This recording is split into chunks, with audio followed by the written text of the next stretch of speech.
오늘 함께 나눌 말씀의 제목은 트집을 잡는 자와 교만한 자라는 제목으로 우리가 말씀 함께 나누겠습니다. 트집을 잡는 자와 교만한 자.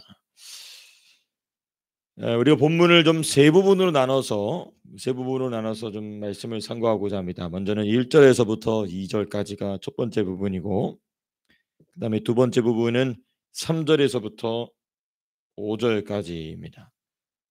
그리고 이제 마지막 세 번째 부분은 6절에서부터 14절까지 우리가 마지막 세 번째 부분으로 함께 말씀을 나눠서 상고하고자 합니다.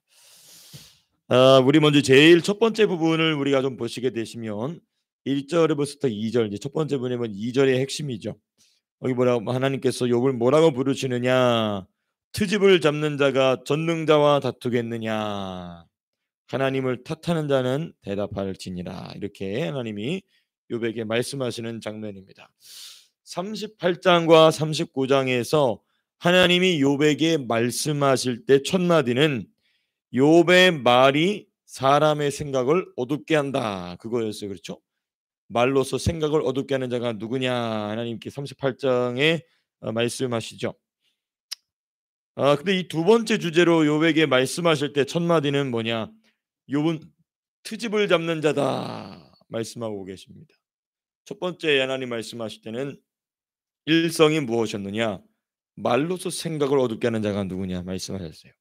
이제 두 번째 주제에 짤막하지만 1절부터 5절까지입니다만은 짤막하지만은 이 짤막한 두 번째 하나님의 이 분기점이 되는 질문에서는 트집을 잡는 자다. 욥은 트집을 잡는 자다. 이 트집을 잡는다 영어로 보니까 fault finder예요. fault가 뭡니까? 잘못이나 실수죠. 오점이죠. 그걸 찾는 자다.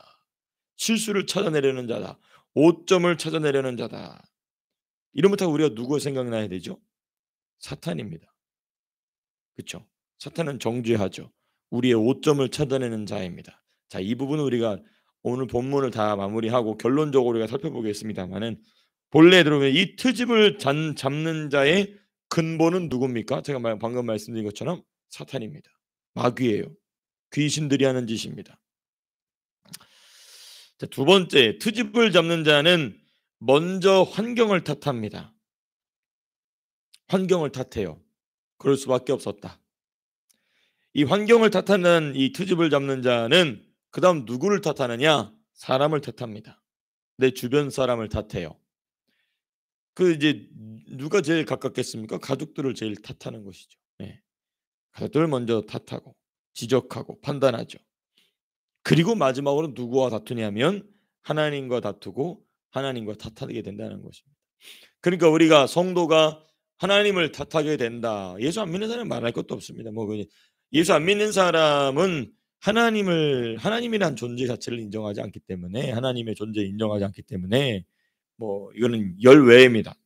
근데 이 트집을 잡는 자다, 하나님이 욥에게 말씀하실 때는 욥이 무엇인가 지금 탓해온 게 있는 거예요. 트집을 잡아온 프로세스가 있는 것입니다. 과정이 있는 것이죠. 제일 먼저는 환경을 탓합니다. 자기가 고난을 당하고 있고 아프고 있고 새 친구가 맞이하고 있는 환경을 탓하고, 그리고 이제 사람을 탓하고, 그리고 이제 마지막에 하나님께 탓하는 것이죠. 이게 지금 이러한 과정을 통하여서 점점 트집을 잡는 그 범위가 깊어지고 넓어지는 그런 모습을 우리가 이 2절 또 2절에 있는 후반부분, 하나님을 탓하는 자는 대답할지니라, 그렇게 나와 있지 않습니까? 우리가 이 부분을 좀 이렇게 살펴볼 수 있습니다. 이에 대한 하나님의 말씀에 대한 욥의 반응이 어떠했는가? 3절에서부터 5절까지죠. 근데 이제 4절 말씀이 아주 중요합니다. 우리 4절 말씀 같이 한번 읽어보겠습니다. 시작.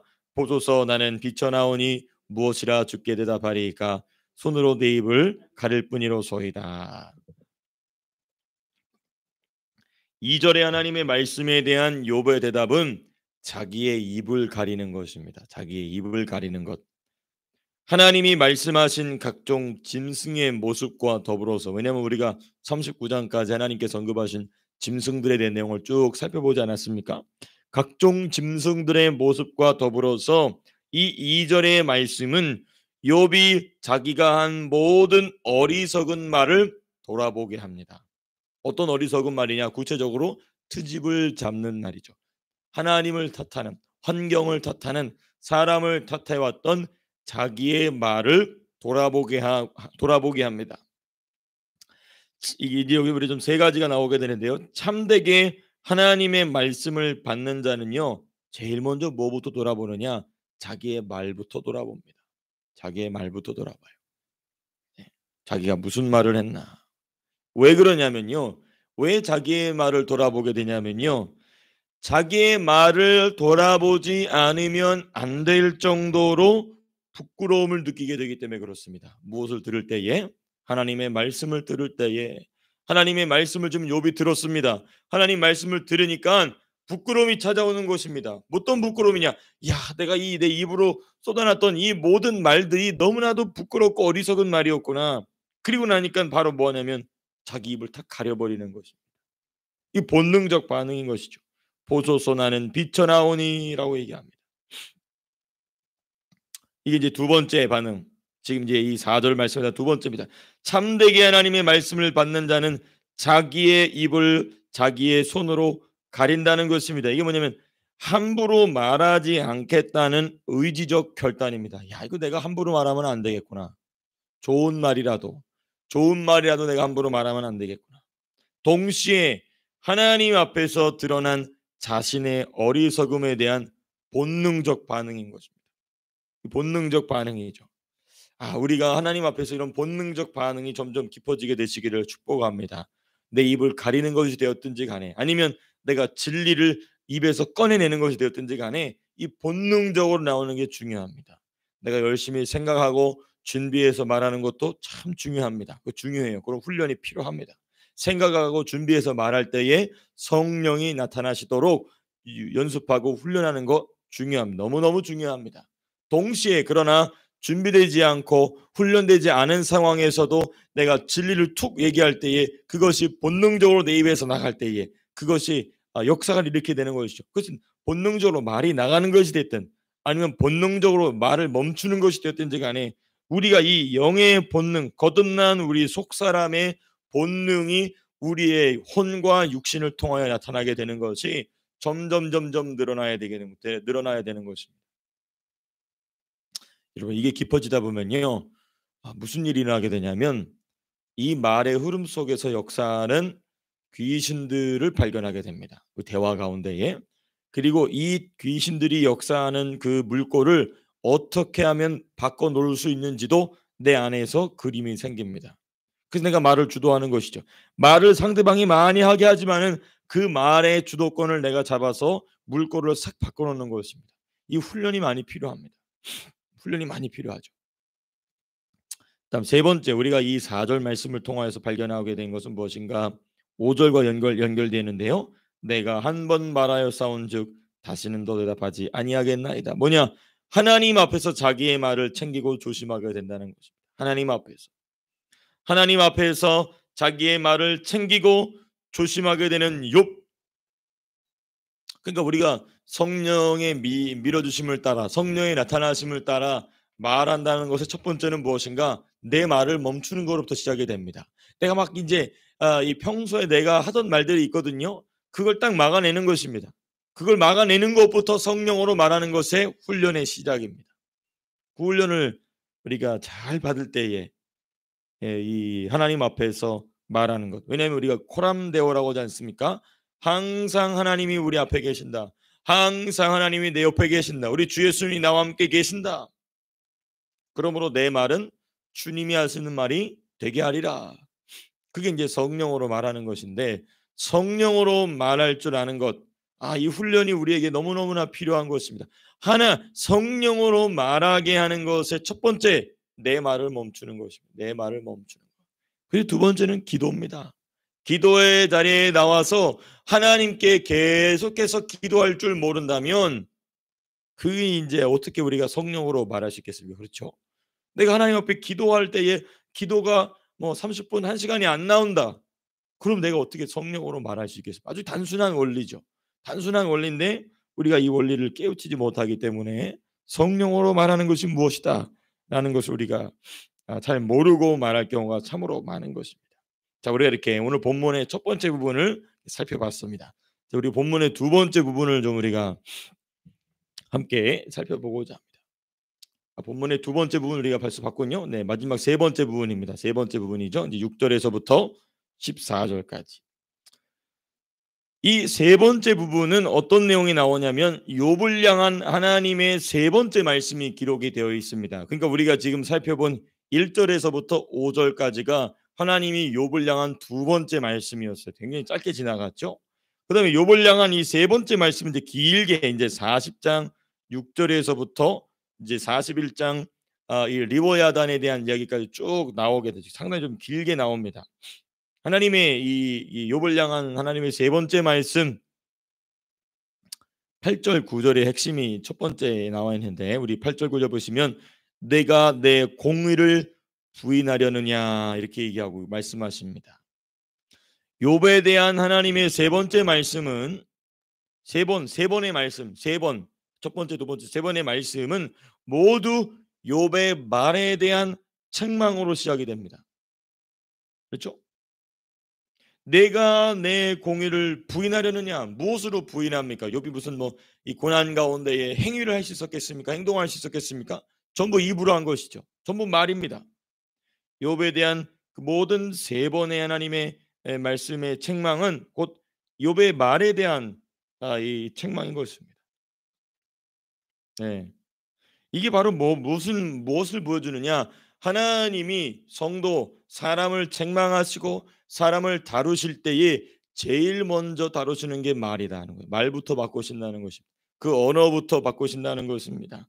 우리가 성경 역사를 봐도 그렇죠. 하나님께서 바벨탑을 쌓아 올리는 자들의 무엇을 흩어버리십니까?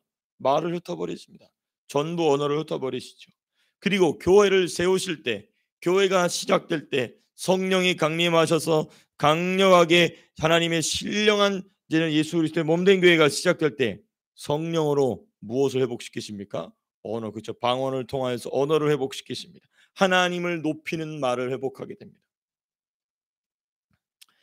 하나님께서는요 심판 때에 최종 심판 때에 우리의 모든 것에 대한 결론적 판결을 내리시지만 우리가 육신을 입고 살 때에는 주로 우리의 언어 생활을 제일 먼저 다루십니다.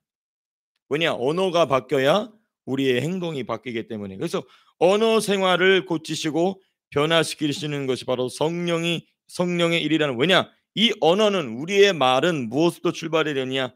곧 그 생각과 감정의 표현이기 때문에 그렇습니다. 그러니까 욥에게 있어서는 그 욥의 생각과 감정이 무엇으로 표출이 되냐면 하나님의 공의를 부인하는 말로서 표출이 된 것입니다.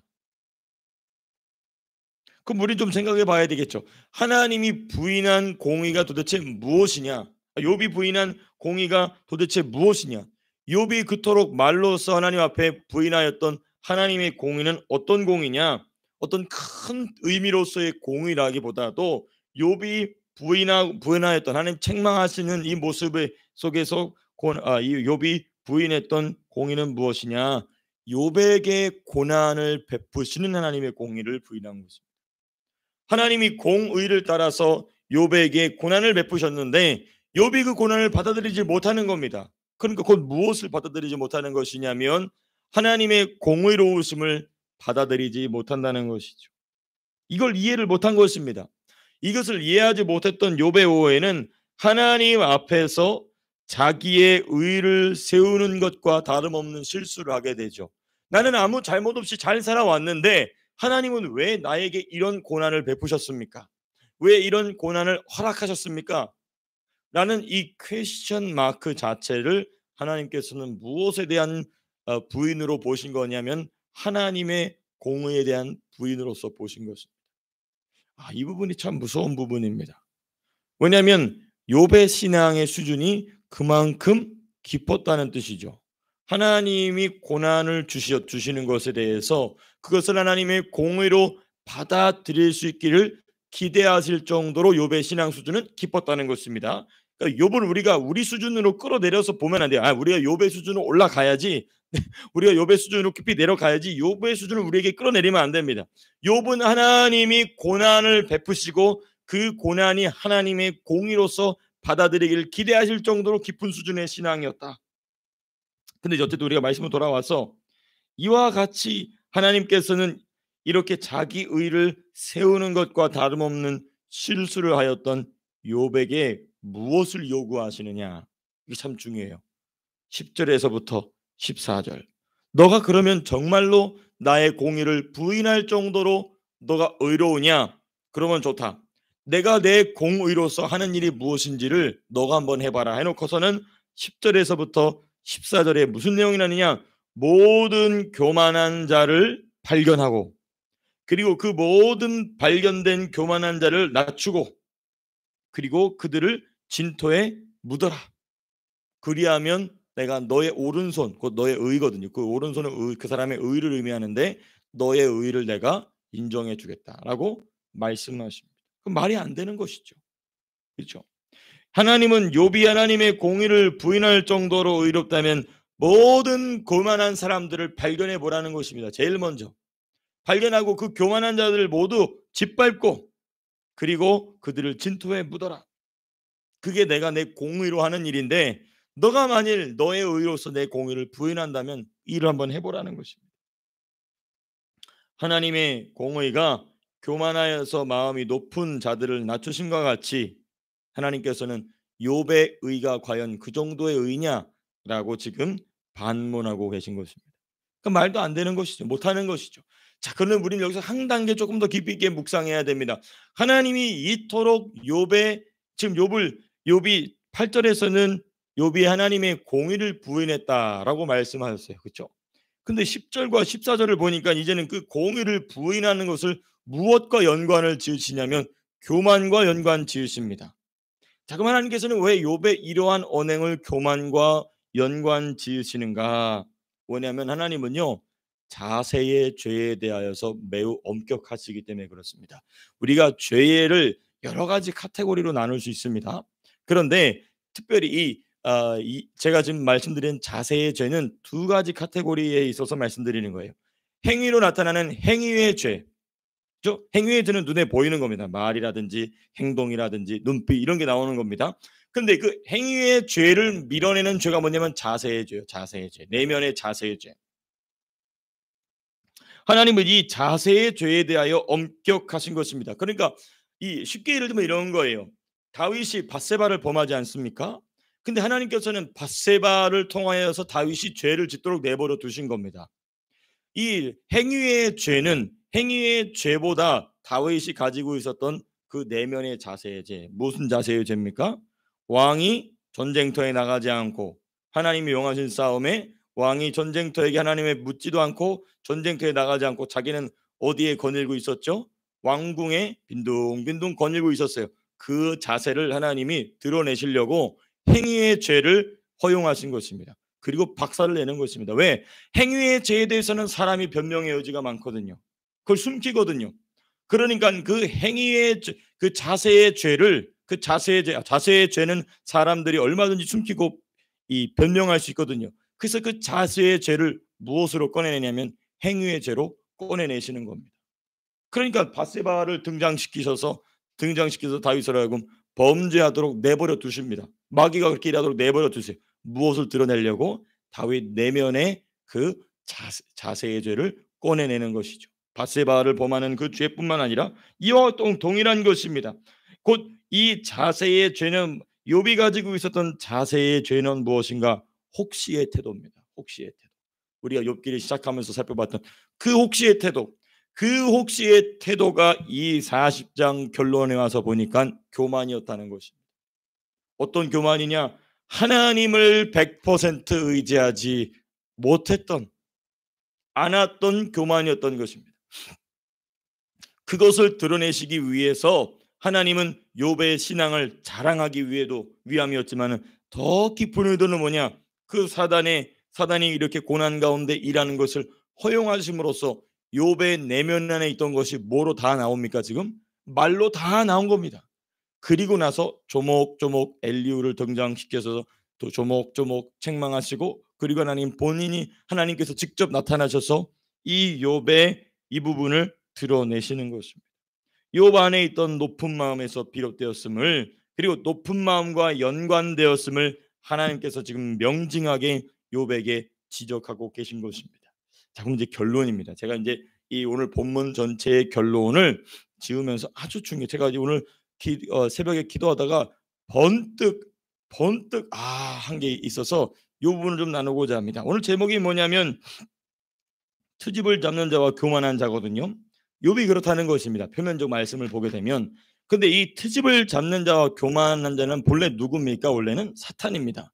마귀예요. 귀신이에요. 근데 지금 하나님이 지금 욥을 향하여 트집을 잡는 자다. 그리고 이 두 번째 6절에서부터 10절을 보면은 너는 교만한 자다라고 말씀하고 계시거든요. 욥 안에, 욥 내면 안에 있는 트집을 잡는, 하나님을 탓하는 또 이 교만한 마음이 있지만은, 제가 이 말씀을 이 설교 직전에 갑자기 스치면서 우리 주님이 베드로에게 뭐라고 말씀하셨냐면, 베드로가 주님 십자가를 지실 수 없습니다 그랬거든요. 그때 주님 뭐라고 말씀하십니까? 사탄아 뒤로 물러. 그러니까 지금 주님이 욥을 책망하시면서 동시에 누구를 책망하고 계시냐면 욥 내면 안에 들어가 있는 마귀를 책망하고 계신 것입니다. 그걸 쫓아내시는 과정인 거예요. 그러니까 주님의 책망은 이중적인 것입니다. 어떻게 이중적이냐? 먼저 그 하나님의 자녀에 대한 책망입니다. 하나님의 자녀에 대한 책망이에요. 하나님의 자녀가 그러한 어리석은 길을 가는 것에 대한 책망이면서 동시에 하나님의 자녀로 하여금 그러한 어리석은 길을 가게 만들도록 내면 안에 숨어 들어온 그 귀신들을, 마귀들을, 사단의 권세를 책망하시는 것입니다. 그러니까 우리는 이 부분을 통해서 무엇을 더욱 발견하게 되느냐? 로마서 7장의 말씀이 더욱 깊이 우리 내면에 깨달아지게 되는 것입니다. 오호라 나는 곤고한 자로다라고 얘기할 수밖에 없었던 그 바울의 내면 뿐만 아니라 이제는 모든 성도들의 내면 안에 이러한 허점들이 존재한다는 것이죠. 그러므로 책망의 말씀을 우리가 혹 여러분들이 개인적으로 기도하실 때나 말씀을 묵상하실 때나 아니면 설교 시간에나 그런 책망의 말씀을 들을 때는 우리가 배로 감사해야 될 것은 무엇인가? 나를 책망해 주신 것도 감사하지만은 더 중요한 것은 나로 하여금 그러한 잘못을 하게 만드는 더러운 귀신 또한 주님이 책망하고 계신다는 것입니다. 그걸 내쫓아버리시려고 주님이 그 일을 하고 계신다는 것이죠. 이것이 제가 오늘 이제 말씀을 마무리하면서 트집을 잡는 자와 교만한 자로서 역사하는 악한 귀신들의 권세를 우리의 삶 속에서 쫓아내기를 원하시는 주님의 마음이 저와 여러분들 가운데에 충만히 공감될 수 있게 되시기를 주님의 이름으로 축복합니다. 자, 기도하고 마치겠습니다. 사랑과